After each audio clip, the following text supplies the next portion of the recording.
Welcome to the Boss Podcast, the best of social selling.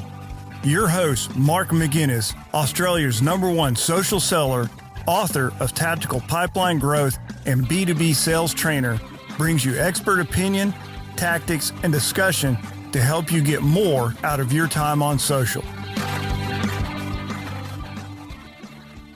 Welcome to the Boss Podcast, content to tell, profile to sell, with Karen Tisdell. Karen says powerful content starts with your clients and that we should give away all of our very best IP as posts on LinkedIn. What do you think? Karen is, of course, Australia's leading LinkedIn profile writer. She's also our most downloaded and popular guest ever on our podcast. So I'm delighted to have Karen Tisdell back. In this episode, it's all about good content creation. Content creation can be considered a scary prospect for many.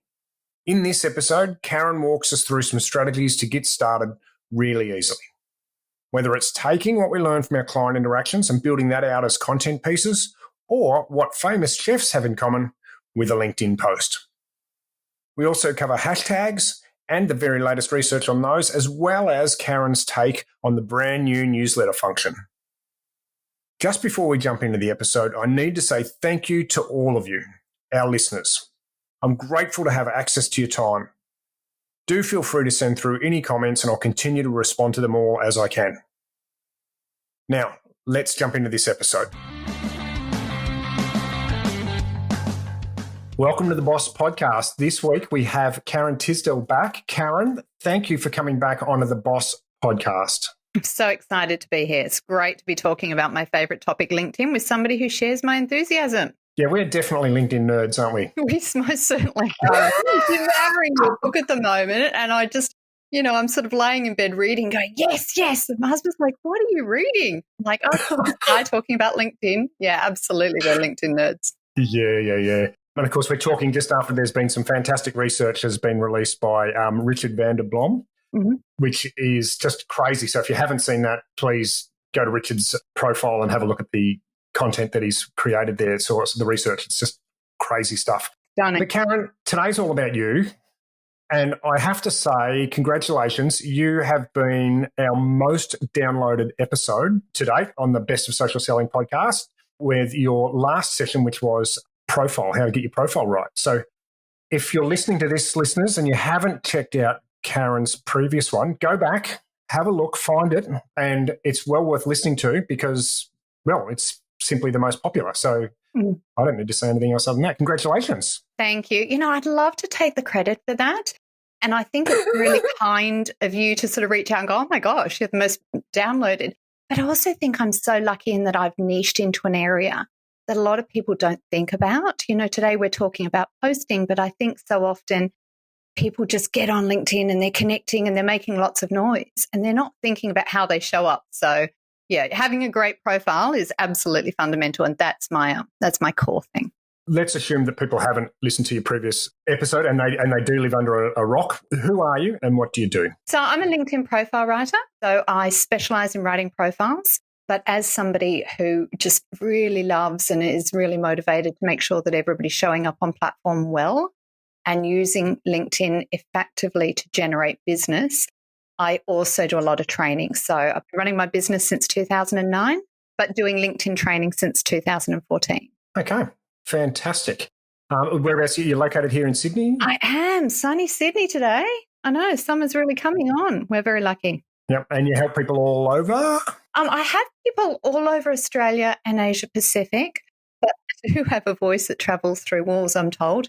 So I tend to stick within my time zone. I actually don't work globally. So I know there's Sid Clark in the US, there's Lynette Johnston. She's in New Zealand and she does what I do, but she does it globally. So there's a few other people who do what I do, have niched down, but I tend to stick within and they work globally, but I don't. I tend to stick within Australia and my time zone. We're just at such the end of the world here, aren't we? If you're going to work with America, it's like a 14-hour time difference. Yes, absolutely. And if you run a podcast that interviews people from all over the world, then you need to be able to get up early or stay up late. Indeed. Absolutely. Without irritating your family. Yeah. So today we're going to talk about content. And I think this is really important because for me personally, I actually think that I'm just in a bit of a funny spot at the moment. I'm not really enjoying what I'm posting. So I'm hoping you're going to give me a bit of free consulting here, Karen. So, but more importantly, for everybody else, so few people actually post, don't they? So few people post. So few people post, and even less post well. Love to have some stats on the amount of people who just click reshare. And for years I've been saying to people, do not reshare other people's posts. At best, we think you're boring and we're clicking on the original content. At worst, we're being ignored. People don't even remember us or think of us. So, I think a lot of people put their hands up in a room and say, yes, I create content, and all they're doing is sharing. There's very few who are creating real content. What are you not liking about your content at the moment, Mark? What are you not liking? I'm just not excited about it. I'm really not. In fact, I've got some time set aside today to have a good hard look at myself. Right. So I genuinely do. On my to-do list at late this afternoon, it's like, have a good hard look at yourself, Mark.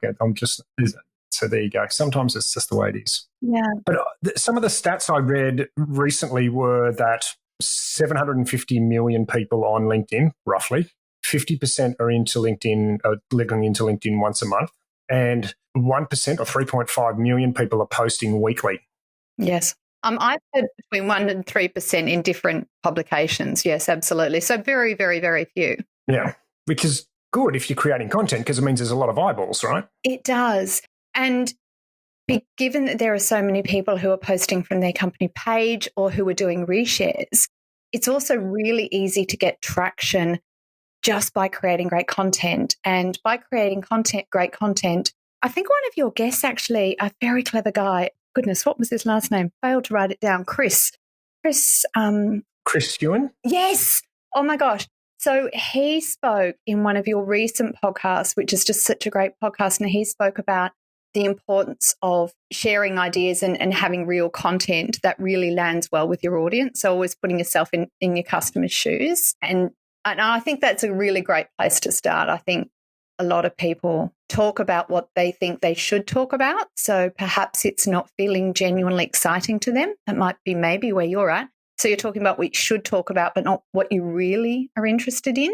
And the act of creating content, I think it is less about creation, and I think it's more about empathy.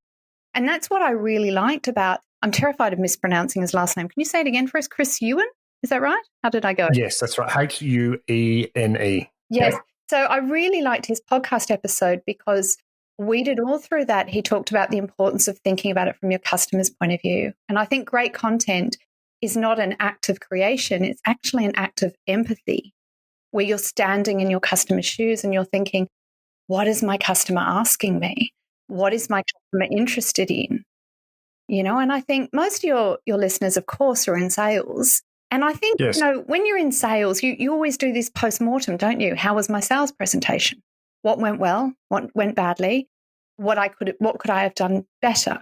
And I think for me, I've happened to be named as a good content creator because I suffer from conversation hangovers.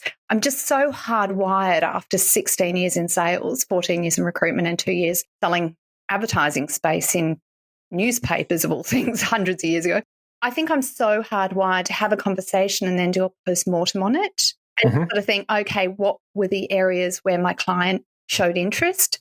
What are my customers' problems? What's their pain? And as Chris Ewan said, what's the impact of that pain?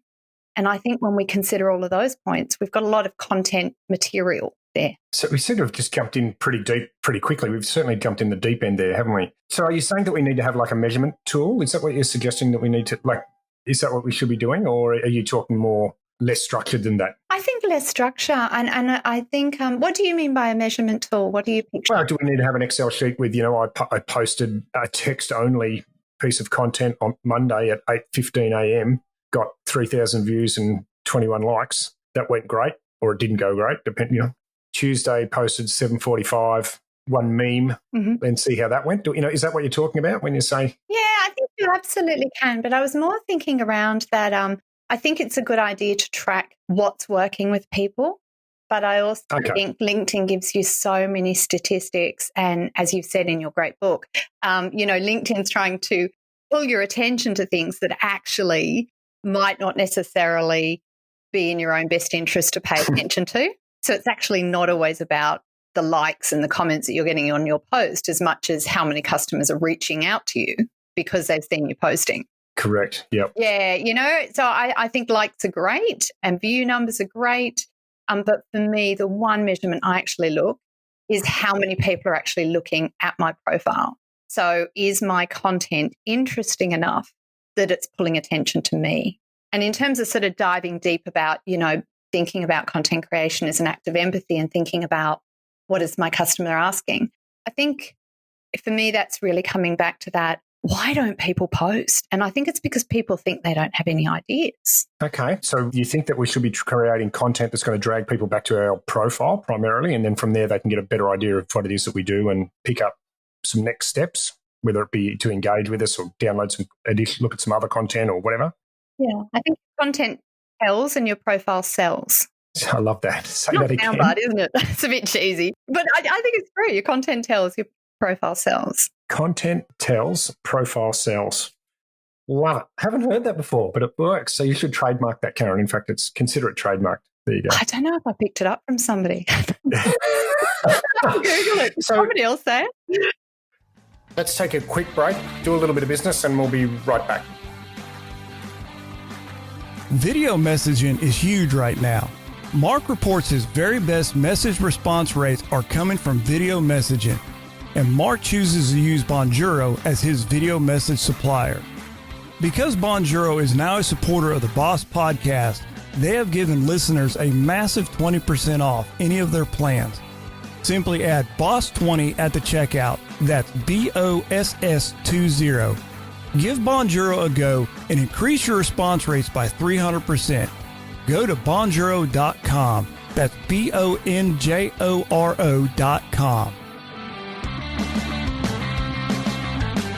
So, okay, you really got some important things to say here. I'm Joe Average. What do I need to do right now? How can I do that? Listen to your customers. What are they asking you? What's their problems?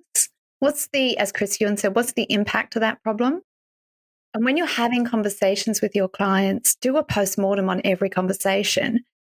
Every conversation with a client is a content collection opportunity, every single one. And if you can't clarify what your client's really interested in, and I actually find this really hard because I'm an extrovert, so I actually really struggle to listen in the moment. I tend to listen best when I've stopped the conversation, I'm reflecting on it. I know it's terrible, but I think as a lot of salespeople may perhaps suffer from the same. So I think it's when you're reflecting on the conversation that you're collecting those nuggets. Yep. Yeah. Okay. So is it as simple as, figuring out what the questions are that people are asking you all the time? Is it that easy? Or is it more than that? I think it is working out what the questions are that people are asking all the time and what is interesting for them. Mm-hmm. So what the impact or what is interesting for them might not be what's interesting for you. You might be thinking, I think Chris spoke about something about sort of photocopy sales and, you're just interested in selling the photocopier and what's the downtime, but they're really interested in how much they're selling, how much money they're spending on services because their copier's broken down. So, what's the impact? And then talking to that impact. And I think it's also really important to give information. So when I say your content tells, I think it's really important to just give. I think we all need to think of ourselves like we're a famous chef and just, give all of our best recipes away. People will still come to the restaurant. They'll still pay for that implementation. But I think gone are the days of, and I'd love to know what you think. Maybe you really disagree, but I think gone are the days of keeping your information to yourself and keeping it completely gated. I think you can find out anything if you sit on Google for long enough. Yeah, what do you think? Anybody that's in the consulting space has had this internal conversation. If not, they've had a conversation with their business coach or whatever. So, yes, I have some very strong thoughts about this. And I think I started consulting in 2013, 2014.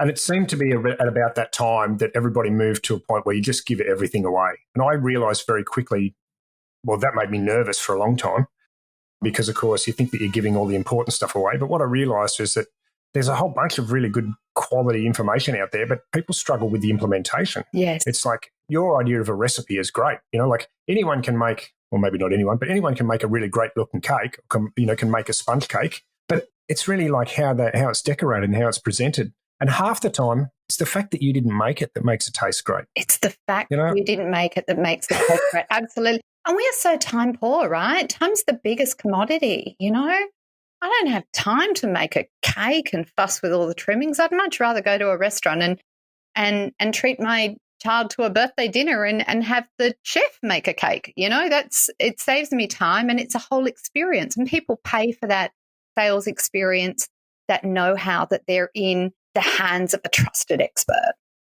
Yeah. So if we think about your business, Karen, so I would imagine that most people would say, you know what, if I thought about it and spent enough time and didn't watch enough YouTube videos and listen to enough podcasts, I could probably write a profile that's 75% as good as the one Karen might do for me. Absolutely. And if you go back and you listen to take me a month. Yeah, it'll take you a lot longer. But, if you listen to the episode we did last time on how to make your profile great, you listen to that, you read all my posts, you watch a webinar, then, if you do all of that time investment, then absolutely, you're at least 75 or 80% there. But you don't have that time saving. So I think we just need to give everything in our content. I also think it's really important to lay our posts out really well. And, Richard van der Blom spoke about hashtags and things like that. And I think a lot of people don't lay their posts out very well. We're still seeing great big chunks of ugly text. Or the opposite, people who've maybe read a post of mine or a post of somebody's and thought, I need to space it out. And you've got sort of like 3 or 4 spaces, line spaces before the next line, which looks a bit ridiculous, I think. Don't you think? So I think it's also about how you lay out your text. I think there is a framework to that. I don't think. Yes, I do. I do think that one thing that's missing from this conversation, and I'm not talking about ours, I'm more broadly, is about the target market. So if you're in financial services and you're selling to stiff ladies and gentlemen who are in finance, for example, a bucket load of emojis and 4 spaces in between one sentence to fill up, is probably not going to present you in a very solid or a very strong way. Yes. Even though that might be the most effective way to get reach on your LinkedIn post. Yes, and to get popularity. And that's where, I really liked your book where it said, you spoke in chapter 8 about, LinkedIn's trying to sort of get you to do all of these activities, but they're not all in your own interest. Getting massive reach actually doesn't pay the bills. Likes don't put food on your table. It's about that incoming inquiry. So thinking about your client first and being very specific with who you're trying to reach. And just another soundbite for you, which I wish I'd thought of about 6 months ago when I first started doing webinars. I think we need to think of our LinkedIn profile as like a magnet, and our content is like a magnet. It needs to attract and repel. When you think about that magnet, you put 2 magnets next to each other, they'll often push away, won't they? And I think great content should be like that too.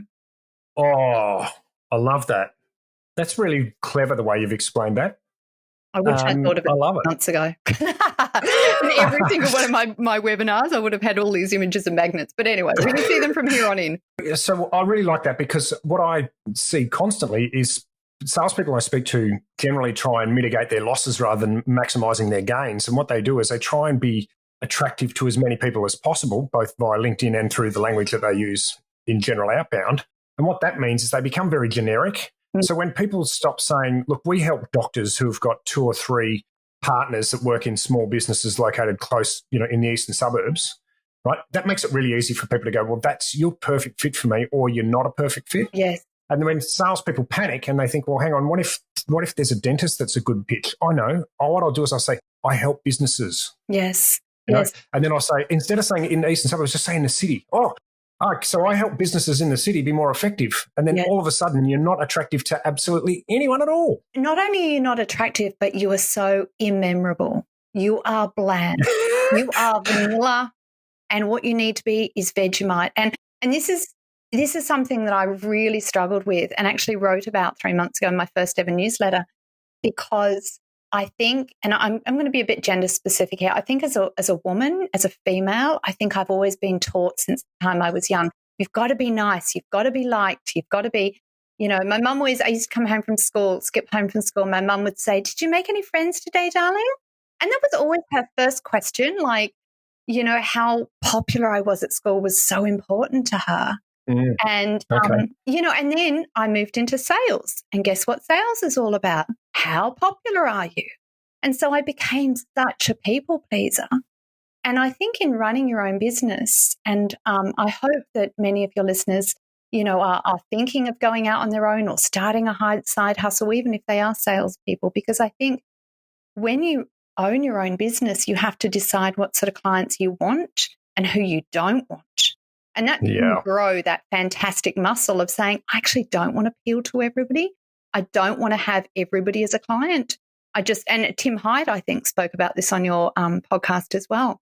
You don't want to appeal to everybody. You just want to appeal to the right people. And so really defining who your clients are and what their problems are and the impact of those problems and how you offer that solution, I think is such gold. Mm. Look, that's great advice. So now that we've got that sort of structure set in place, what do you think is the best way for people to structure their content?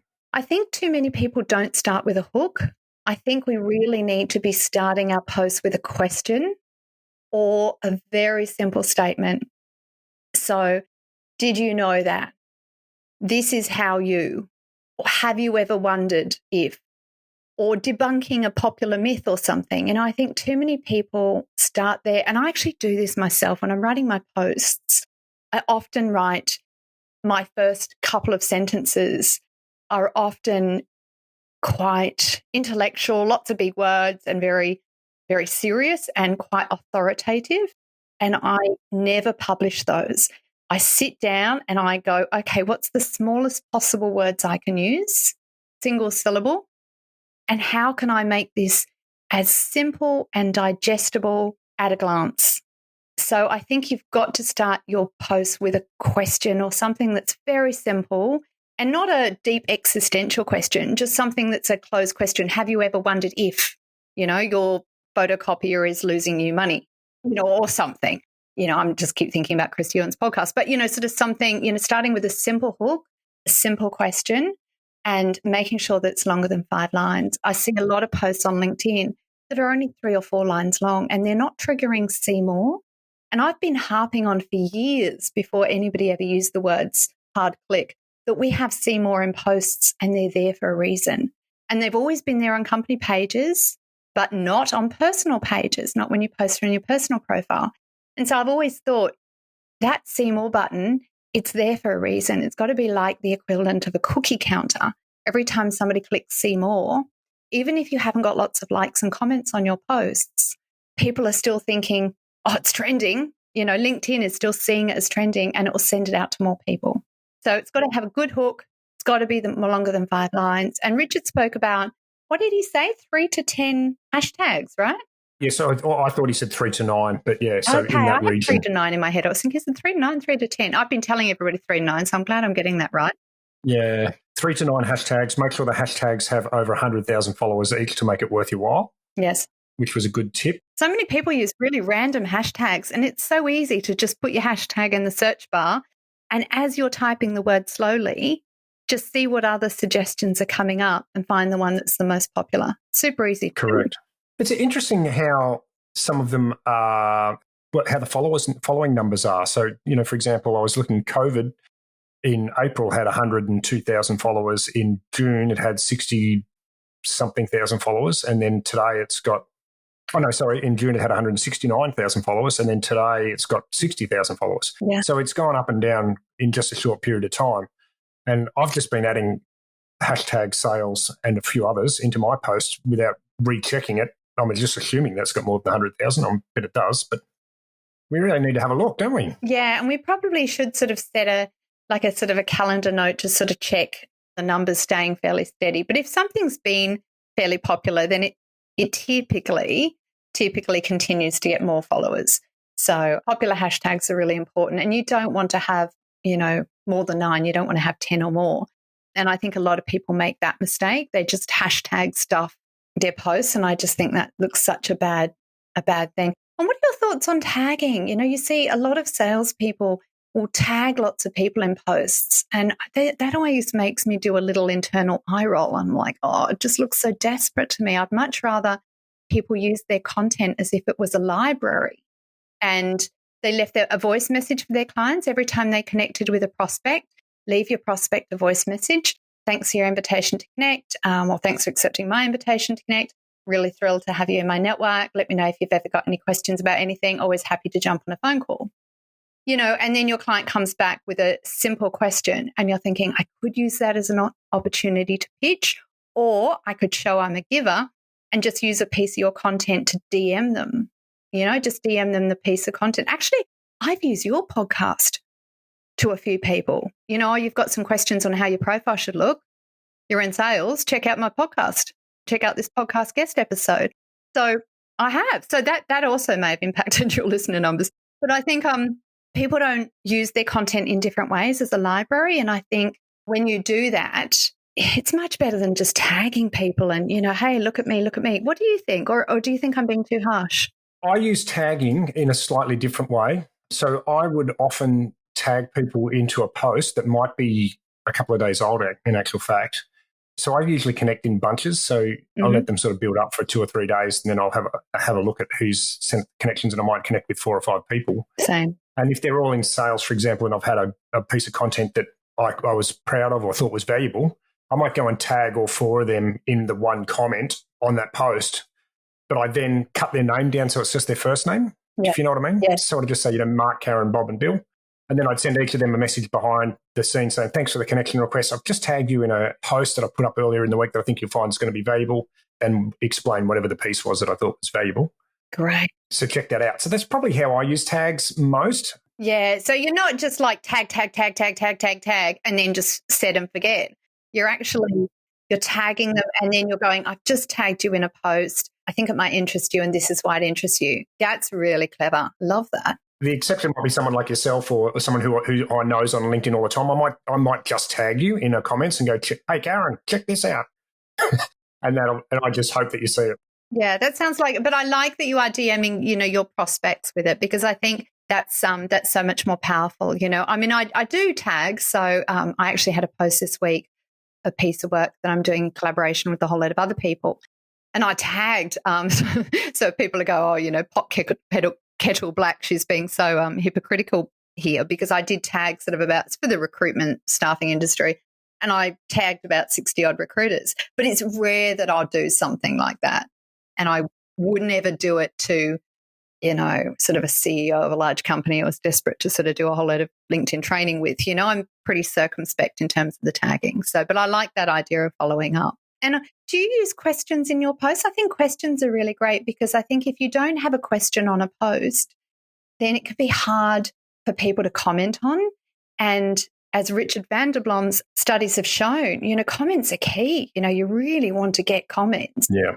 And if you've got a question in the post, even if it's somewhat rhetoric and it's a simple sort of fairly closed question. So I'll often put in my posts, check out this, today I posted about something to do with photos, and here's a tool that'll tell you whether your profile photo is good or not. Let us know in the comments what yours says. I'll often do a let us know in the comments about this, or what do you think? So I always think of as content as being conversations.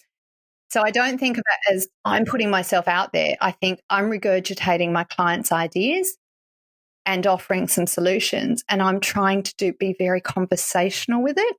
Great. Yeah, look, I think I'm very weak at that. I often just post things and then forget to look for the extra interaction, if you know what I mean. So let's take a quick break, do a little bit of business, and we'll be right back. If you need more conversations with your ideal buyers, or to simply sharpen your prospecting skills, check out Mark's latest book, Tactical Pipeline Growth. It's a complete prospecting guide. It outlines step-by-step the process to build a strong and healthy pipeline. Mark has included a huge amount of valuable sales material, such as templates, call and email scripts, the best cadence plans, as well as social selling templates for you to use and start prospecting straight away.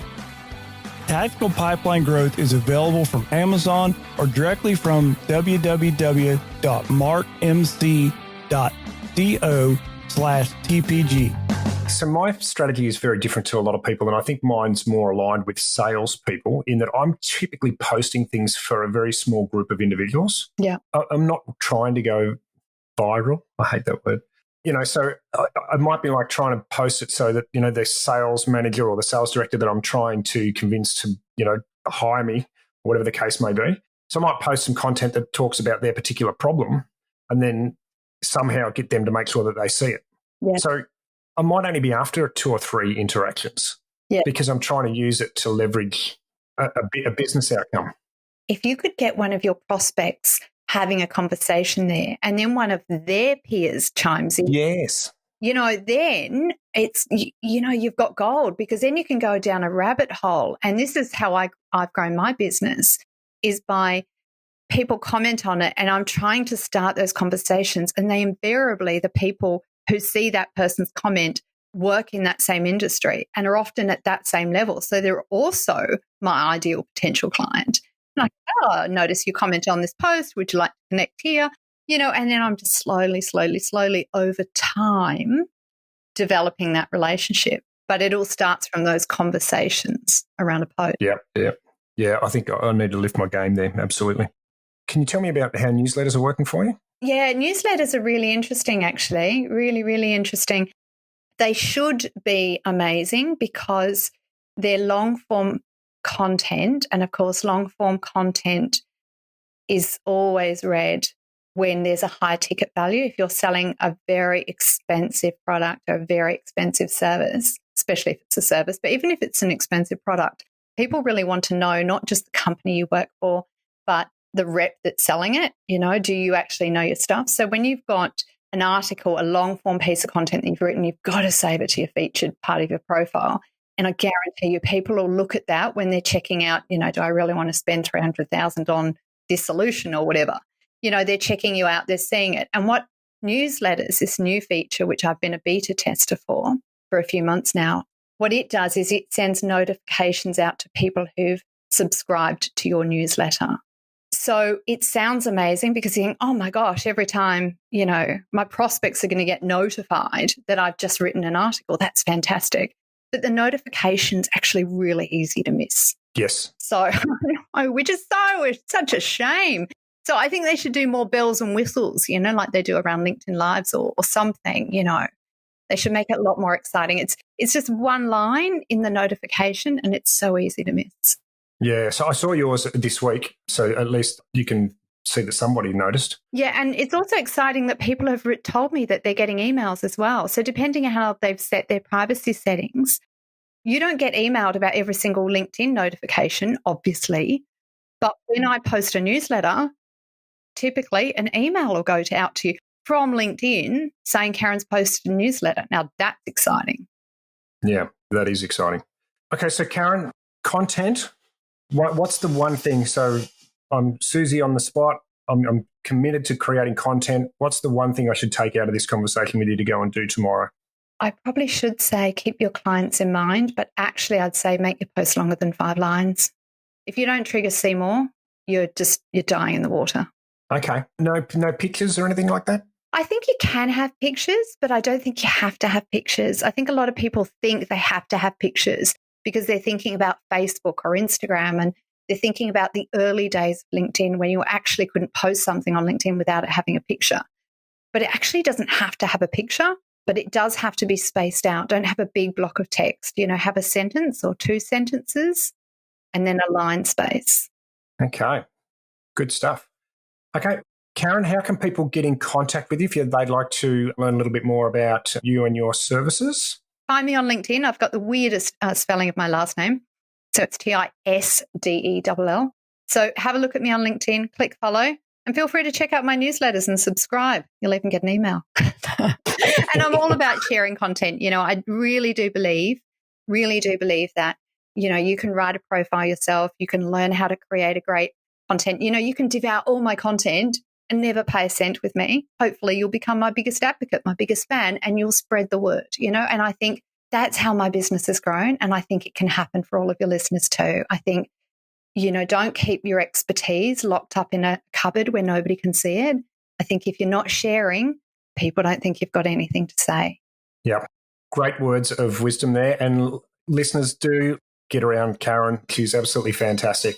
To completely recommend Karen as somebody you can connect with. She's a very valuable resource on LinkedIn and very well respected. So Karen, thanks for joining us on the Boss Podcast. Listeners, thank you very much again for lending us your ears. And as per usual, if you like this episode, you like this podcast, you think there's some value in it, please tell your friends, share, like, and rate us where you found us. Thank you very much for listening to the Boss Podcast.